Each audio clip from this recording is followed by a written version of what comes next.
Hello, welcome to the Right Side. I'm Renee Wright.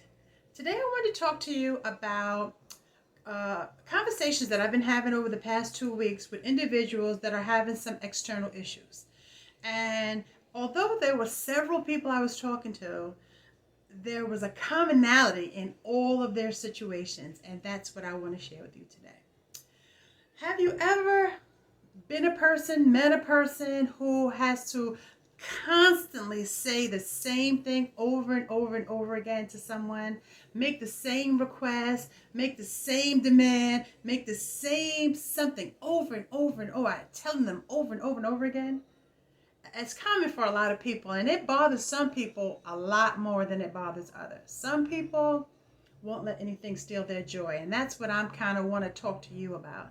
If you're in a relationship with someone who is affecting your calm, affecting your happiness, affecting your joy, I want to talk to you, and I want to make some suggestions to help you not have that sort of internal conflict going on. For example, when I say relationships, I mean people who you communicate with regularly. And that could be a teammate, a coworker, a spouse, a family member. It could be the pharmacist, the gas station attendant, anybody who you have constant, continued communications with. And those are all relationships. You don't have the same value, you don't put the same energy into all of them, but those are relationships, and you have expectations of those relationships as well, all of them. But the ones I want to talk to you about are the ones that you want to grow, the ones that you want to support and really, have longevity with, whether it's a friendship or family member, whoever it is. These are the relationships that I'm making these suggestions about today. So, for example, let's say you're in a roommate situation, and your roommate doesn't turn the lights off at night, and you've asked them repeatedly, when you go to bed, please turn the light off. And I mean, this has been occurring since you were roommates, and you just, it's frustrating, and you repeat it, and several times a week you say it, and sometimes you try to let it go, and then you can't. And then it comes out. And then all of a sudden it becomes this big, big argument. And next thing you know, you're talking about gas in the car and mopping and sweeping and paying. It's all these things. And it was born out of the request, the repeated request to turn the light off. But it's not about the light. It's not about the light. So here are some suggestions that I would like to make to you. If you're in a situation over something that seems so minor, that when it doesn't happen, it starts to make you rage, and it makes you angry and frustrated. It may make different emotions. It may make you feel sorrow. It may make you cry. All these emotions over a light switch. And that's because it's not about a light switch. It's not about the light switch. It's about the feeling of them not turning it off, not respecting your wish, your desire, your request. It's about that. So here's what I suggest. I suggest first you decide, why is this really important to you? Why is that light being turned off important to you? Because that's the request that needs to be made. And that's the understanding that may need to be shared. Maybe the light needs to go off to save on the electric bill. Maybe the electric bill is high and you want to keep the cost down. Maybe it's an environmental reason. You don't want to waste electricity. You want to be kind to the environment. Maybe you can't sleep with the light. Maybe it affects you when the light's on. Maybe when you open your eyes and the light's on. It's something that occurs to you because the light is not on. I'm sure you're not just power tripping and trying to control the situation. You have a feeling about it. You have an emotion. Something's going on about it. Identify it and maybe share that. Maybe share the reason that you want the light off with the person. And I don't mean when you're starting to rage, because I know it seems like a simple request. So you think, it's a simple request. Why can't they just do it? But it may not be simple to them. So maybe express that.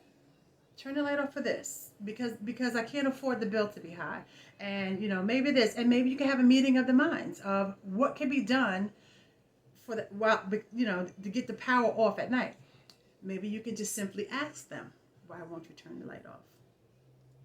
But you have to be ready for the response, because the possibility exists that they don't turn the light off just to drive you nuts. And that's a possible reason. Or maybe they don't turn it off because they're afraid of the dark. Or maybe they get up through the night and they don't want it dark in the house. And it's to maneuver through the apartment, the house, or wherever. They don't want that. It could be they're afraid of bugs. Believe it or not, that could be a reason.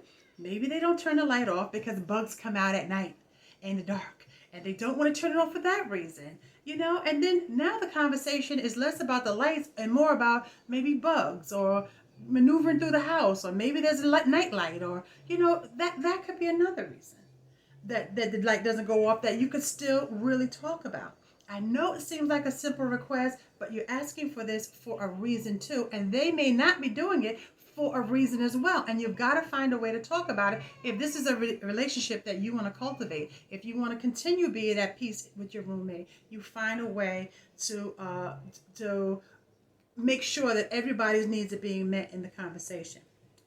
Thirdly, you can turn the light off. And you may say, why should I have to turn it off? I was in bed. Why should I have to get it off and turn off the light? I was already in bed. And the reason for that could be because having the light on disturbs your peace. And the end goal here is to not have your peace disturbed. And if getting out of bed and flicking the light switch it makes it worth it for you to have peace, calm, serenity, and harmony with life, then do it.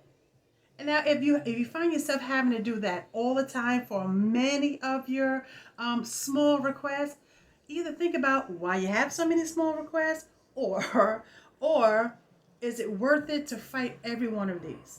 Like, what is the relationship? What is it worth building? Like, why are you in this relationship with this person? Why do you want to grow it? Because turning the light switch off does sound minor, but it could be big. But the only way you're going to know is to have a conversation and then determine whether or not it disturbs your peace enough to pursue this relationship. So again, you can explain the real reason, the internal reason why you would prefer the light off. You can ask for their reason for why you want the light off. These sound very simple. Or you could do it yourself. You can do it yourself, and you guys can work together towards a solution if this is a relationship you want. And then you still may have to a few more times do the reminder, but at some point, how much does this disturb your peace? How much is this relationship worth your unhappiness? Right? You made that decision, and moreover, if you went to a gas station and you didn't like the attendant, you chose another one. You went to a convenience store, you went to a drugstore and you didn't like the druggist, you go to another, So you make changes in your life based on your happiness and peace.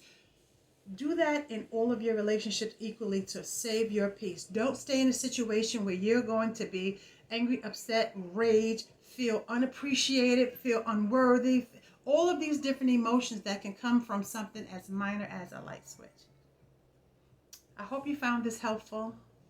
I ask that you reach out to me if you have a situation that you can't resolve, or you can't find the median for the conflict. Reach out to me. Send me an email. Visit my website, therightside.net. Give me a call. Shoot me a text. And we'll talk about it. We'll try to identify what is internally in you that is really feeding into this unhappiness, this unhappy relationship. If you can't resolve it, I'm also a mediator, so I'd be very happy to be an unbiased third party in the conversation and listen to both sides and give some healthy advice for both sides, where we can have a meeting in the middle, if it's worth having a meeting in the middle.